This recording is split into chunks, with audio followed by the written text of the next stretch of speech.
जय माता दी दोस्तों, स्वागत है आपका हमारे YouTube चैनल पर। आज मैं आपके लिए लेकर आई हूँ छठ पूजा व्रत कथा। तो आइए करते हैं कथा को प्रारंभ। प्राचीन काल में बिंदुसार तीर्थ में एक महिपाल नाम का वणिक रहता था। वह धर्म कर्म व देवताओं में बिल्कुल विश्वास नहीं करता था। एक दिन वह कहीं जा रहा था तो रास्ते में उसे भगवान सूर्य की प्रतिमा दिखाई दी।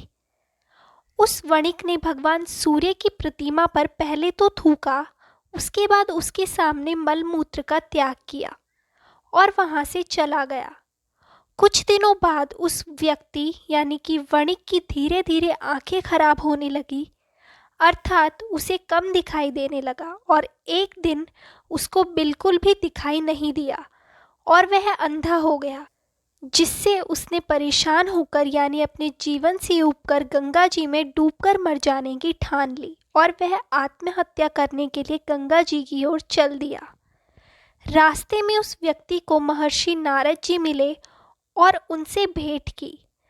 नारद जी ने उस वणिक से पूछा कि इतनी जल्दी में कहाँ जा रहे हो वत्स।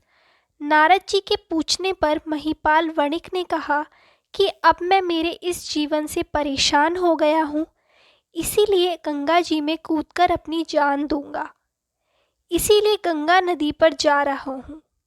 महिपाल की बात सुनकर महर्षि बोले, अरे मूर्ख महिपाल, तेरी यह दशा तो भगवान सूर्य देव ने की है, क्योंकि उसकी मूर्ति के सामने तूने मलमूत्र त्यागा था, इसीलिए क्रोध में आकर उन्होंने तुम्हारी आंखों की रोशनी छीन ली।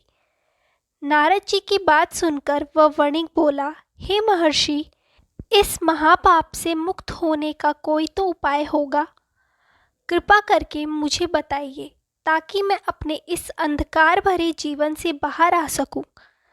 तब नारद जी ने बताया कि कार्तिक मास के शुक्ल पक्ष की पष्टी छठ व्रत रखोगे तो तुम्हारे सभी पाप धुल जाएंगे।